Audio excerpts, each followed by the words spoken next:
Entertainment services या internet के बिना आपके टीवी और मोबाइल डिवाइस का क्या होगा?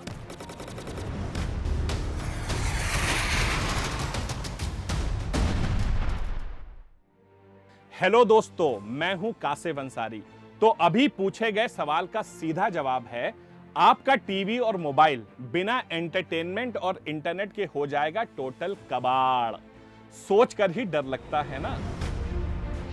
ब्रॉडकास्टिंग एंड टेलीकम्युनिकेशन में दूरदर्शन से शुरू हुआ इंडिया का सफर आज एक ऐसे पड़ाव पर है जहां 24 घंटे 800 से ज्यादा टीवी चैनल्स आपके घरों तक पहुंच रहे हैं। लेकिन बदलाव की इस लहर की शुरुआत हुई कैसे? करीब 6 दशक पीछे चलते हैं दोस्तों। दिन था 15 सितंबर 1959। सिर्फ एक स्मॉल केडब्ल्यू ट्रांसमीटर और इम्प्रोवाइज्ड स्टूडियो के साथ इंडिया ने दूरदर्शन को एक एक्सपेरिमेंट की तरह शुरू किया था। ब्रॉडकास्ट होता था हफ्ते में सिर्फ 2 दिन। फिर आया 1982, जो देश के कम्युनिकेशन सिस्टम्स के लिए बहुत इंपॉर्टेंट साल साबित हुआ। इसरो ने सैटेलाइट इनसैट 1A ऑपरेशनल किया, जिसके जरिए दूरदर्शन के सभी रीजनल स्टेशंस को जोड़ना पॉसिबल हो सका। इसके अलावा एशियन गेम्स के साथ ही इंडिया में कलर टीवी क्रांति की शुरुआत हो गई। यह बदलाव स्पेस साइंटिस्ट UR राव की देन थी, जो बाद में इसरो के चेयरमैन भी बने। यहीं से शुरुआत होती है इंडिया के ambitious satellite series INSAT, Indian national satellite की।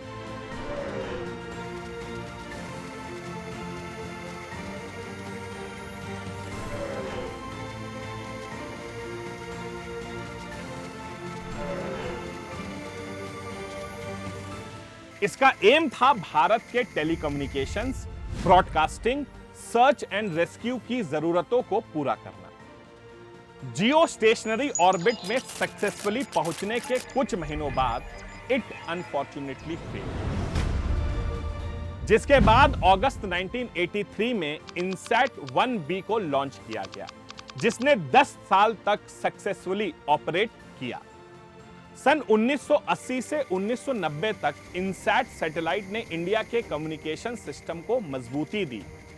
सन 2001 brought another revolution with GSAT satellite series, जिसने रिवॉल्यूशनराइज कर दिया भारत की टेक्नोलॉजिकल एंड इकोनॉमिक ग्रोथ को, कुछ नई एप्लीकेशंस के साथ, जैसे tele education, telemedicine, military communications और भी बहुत कुछ। आज कमर्शियल DTH ऑपरेटर्स भी इसरो के कमीशन सैटेलाइट्स को यूज करते हैं। In terms of military communication satellites, ISRO launched GSAT-7 and 7A in the year 2013 and 2018 respectively. GSAT-7 या रुक्मिणी इंडिया की मैरीटाइम सिक्योरिटी के लिए बहुत इंपॉर्टेंट है। Indian navy is its prime user. GSAT-7 अगर नेवी की मदद कर रहा है, तो GSAT-7A is helping Indian Air Force. 30% of 7A's capacity is used by Indian Army.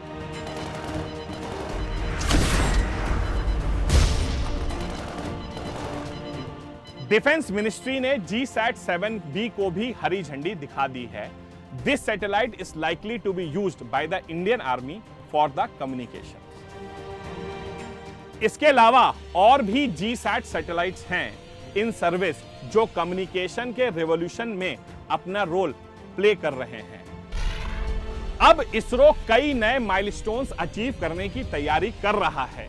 कई और कम्युनिकेशन सैटेलाइट्स अभी प्लानिंग स्टेज में हैं, जो DTH, ब्रॉडबैंड और दूसरे कम्युनिकेशन सिस्टम्स में एक रिवॉल्यूशन लेकर आएंगे। अगर आपका सपना भी है आर्म्ड फोर्सेस ज्वाइन करना, देश की सेवा करना, तो एम्बाइब आपको हेल्प करेगा इस ड्रीम को अचीव करने में। Download the Embibe app now. So see you all in the next class. Till then, do take care of yourselves. Have a nice day. जय हिंद, जय भारत एंड वंदे मातरम।